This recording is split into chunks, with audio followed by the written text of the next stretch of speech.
යුක්‍රේනයට ලැබුණු මේ අලුත්ම ස්ටෝම් ෂැඩෝ මිසයිලය භාවිතා කරලා රුසියාවේ වැදගත් ඉලක්කයක් විනාශ කළා.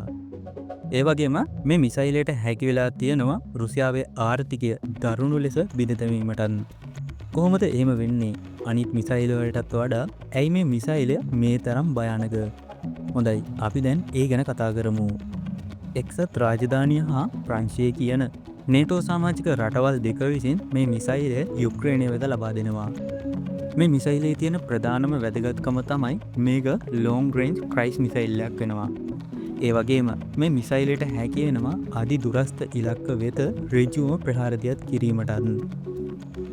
මේ මිසයිලයට තියෙන ප්‍රධානම විශේෂත්වය තමයි අධි නිරවද්‍යතාවයෙන් ඉලක්කය වෙත ප්‍රහාර සිදු කිරීමට හැකිවීම. රුසියාවේ ගුවන් ආරක්ෂණ පද්ධතිවලට මේ මිසයිලය හඳුනා ගැනීමට බොහෝ අවස්ථාවලදී අපොහොසත් වෙලා තියෙනවා.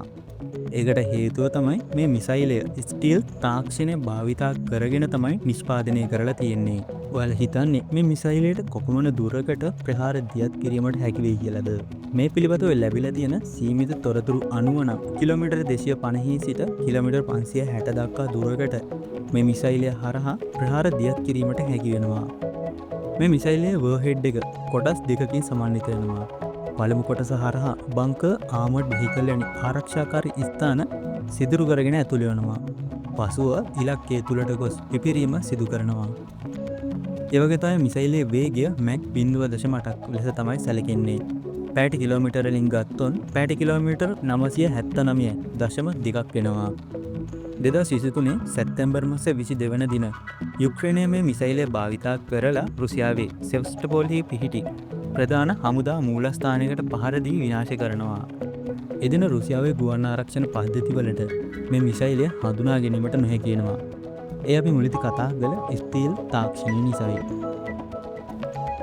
ඒ වගේම 2024 දෙසැම්බර් මාසයේදී කොමාන්ඩ් හබ් නැමැති රුසියාවේ හමුදා පහසුකම් සපයන මූලස්ථානයකට ප්‍රහාරයක් දියත් කරනවා.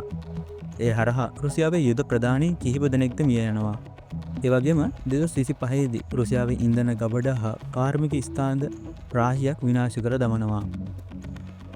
ඒ වගේම තමයි මේ හරහා රුසියාවට ඩොලර් බිලියනයක පමණ ආර්ථික අලාභයක් සිදු වෙලා තියෙනවා කියලා සඳහන් වෙනවා. හොඳයි, අපි අද කතා කළේ යුක්‍රේනයට නේටෝවෙන් ලැබුණු බලවත් මිසයිලයක් පිළිබඳවයි. වීඩියෝ එකේ අවසාන මොහොතේ රැඳී සිටපු ඔයාලට ගොඩක් ස්තුතියි. නැවතත් මෙවැනි වීඩියෝවක් සමග හමු වෙ බලාපොරොත්තු වෙන සමු ගන්නවා. ඔබට සුබ දවසක්.